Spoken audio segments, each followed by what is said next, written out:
So you want to use XLOOKUP with multiple criteria.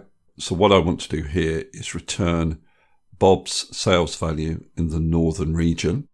You can see Bob appears here twice, once for the southern region and then again for the northern region. So I want to return that value.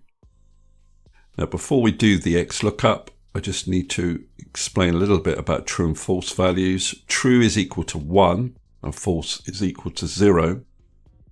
So if I were to multiply true by false, 1 times 0, I'd get a 0. And if I copy this down, you can see I get a 0 for every calculation except this one, which would be 1 times 1, which would give me a 1. So how does that relate to what we're doing with XLOOKUP?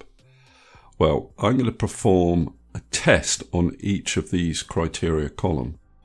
The first test is going to say, are these names equal to Bob? Now, if I select that test, you can see I'm getting results here for every name in column A. So remember, I've got trues and falses there, but actually that's 0, 1, 0, 1, 0.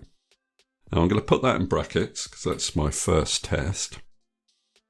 And I'm going to multiply that by the test I want to perform on the region column. So I'm going to put that in brackets as well. I'm going to say, are these regions equal to the region I have up here in F2?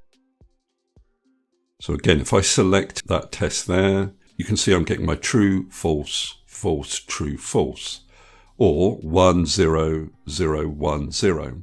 So when we multiply these two sets of tests, we get one set of results. So we're only ending up with a 1 in position 4, and that corresponds to where the two trues were returned. We had a true in position 4 here, and a true in position 4 here. Right, so now I can do my XLOOKUP.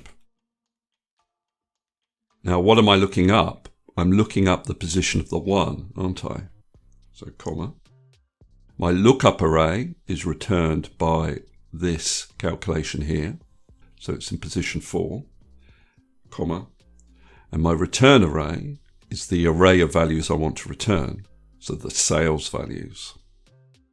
What it's going to do is return the sales value in the same position as the 1 that's returned by this calculation. So the 4th value. All I need to do is then close the bracket and press enter, and I get the correct sales value. Okay, that's all I wanted to cover in this particular video. Hopefully that's useful. If it is, please give me a thumbs up and subscribe, and I'll see you next video.